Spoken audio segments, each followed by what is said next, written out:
Why is it so damn hard to ask for help? Tacticians, welcome and welcome back. My name is Tatiana.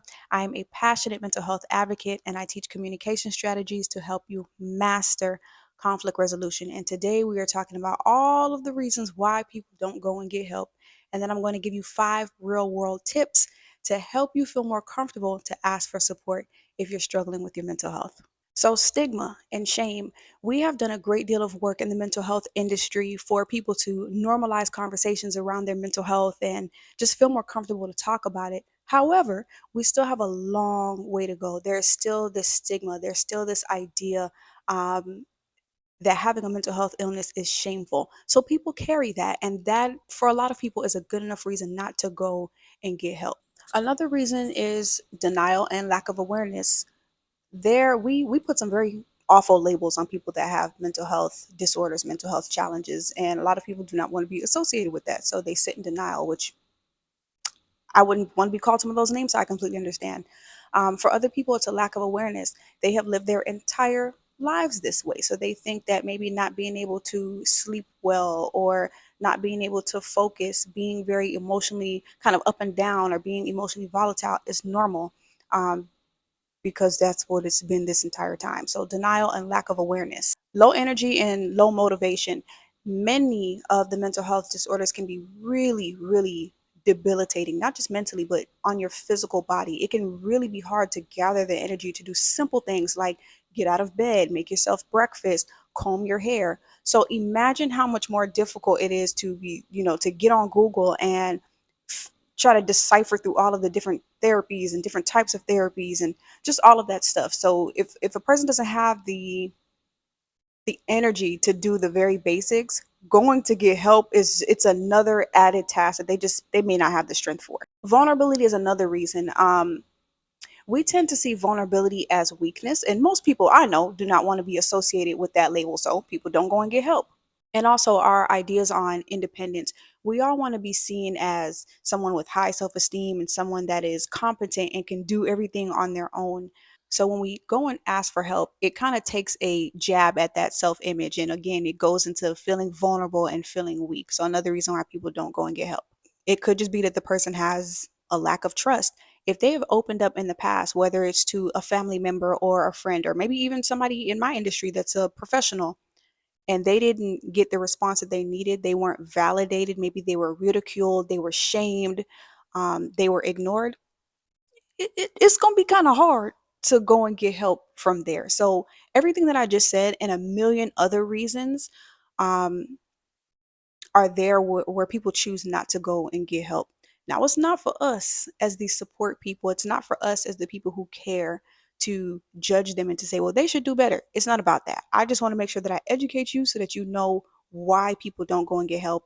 Don't judge it, understand it, and look for ways to support.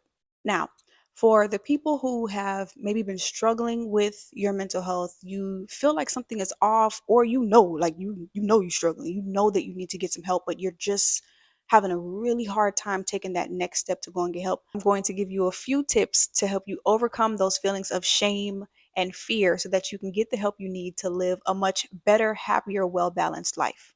Okay, so the first thing we got to do is work on that shame. We are going to shut down shame with facts, okay? You are not weird. You are not lazy. You are not incompetent. Mental illness affects both your brain and your body. It can make it really hard for you to sleep. It can be difficult for you to process information, manage your emotions. You can end up feeling tired, restless, aggravated. So, with all of that, I want us to take some time to actually learn about these mental health conditions and instead of keeping it in the closet. The more you understand about these mental health disorders, the less room there is for shame to grow. Read books and articles, watch channels and videos just like this. Get certified in mental health first aid. This is an 8-hour certification course that is taught in 25 different countries around the globe. If you got the energy for it, if you are a support person, get on Google and check it out. You can volunteer with an organization like Mental Health America or NAMI.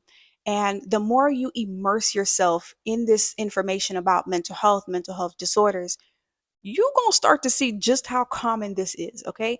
You are not the only person that is battling And you're also not the only person that is recovering. And I say that because that is very important. A lot of people think that because they have a diagnosis that that's it.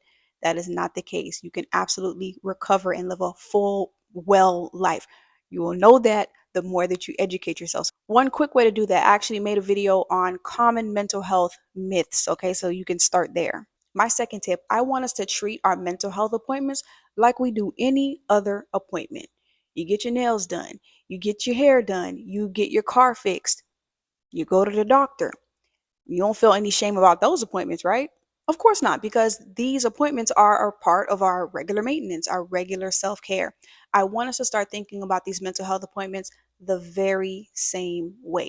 I always say that you can't shame your way into a good and healthy life. So normalize these things in your conversations, talk positively about it, and understand that things like therapy, support groups, coaching, these are simply tools for your wellness. My third tip, we are no longer waiting to hit rock bottom. We done with that. Just like a car needs regular maintenance to function and perform well, your mind needs maintenance to perform and function well. It's so much easier to get the support early than when you're actually in crisis. Don't wait until you done cuss them people out for the fifth time and you get fired. Don't wait until you are so emotionally tapped out that you cannot even get out of bed. You don't have to wait for a Baker Act. I am very glad that in Florida that this is something that exists. It is meaningful, it is powerful. However, you don't have to wait till it gets to that point. There are so many signs and symptoms that happen in our mind and our body to let us know, hey, I need to get some support. Okay, so don't wait until you have absolutely crashed if you can help it. And when you start to notice those things that are off in you, that's when it's time to reach out for some help.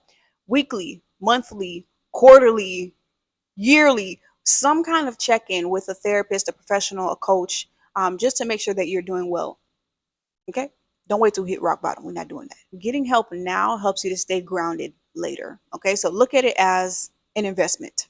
Speaking of investment, my fourth tip, I want us to start to see therapy and coaching and support groups. See this as an investment in yourself and in your future. Okay? So for me, when it comes to asking for help, that means start with some low risk options.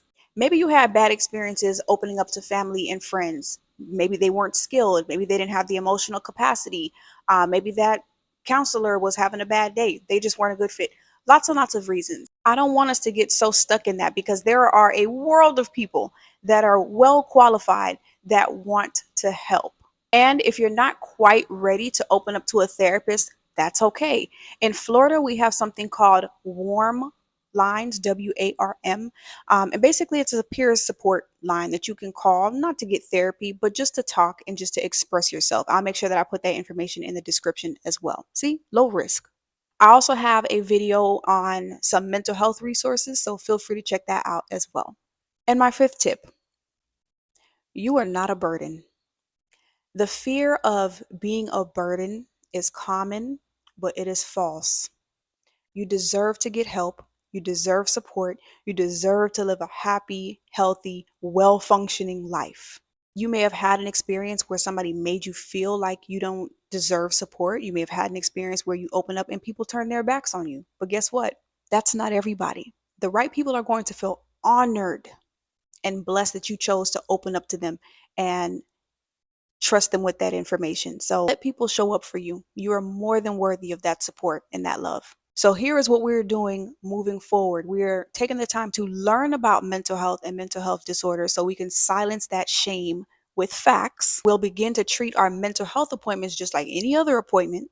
We're going to seek treatment at the start. When we start to see those signs and symptoms, we are no longer waiting until we have hit rock bottom or until we're in crisis mode. And we can start small. We're starting with low risk options. That means maybe you don't go to a therapist right away. Maybe you start with a trusted friend, or maybe you start with calling a warm line, a peer support line. The biggest thing that I want you to understand from this video is that you are not a burden. You are indeed a blessing. I know it can feel really dark, really lonely, and overwhelming when we're in this space, but I want you to know that we need you. The world needs your light. We need your gift. We need your art. We need your movement. We need your ideas. We need your quirkiness. And we need you. You are valuable. and you deserve support, not because of all of the wonderful things that I just listed about you, but because you're a human being. And that's on period. Talkticians, let's keep learning. Let's keep supporting one another. Y'all let me know in the comments what helped you take your very first step towards mental wellness. Talkticians, till next time.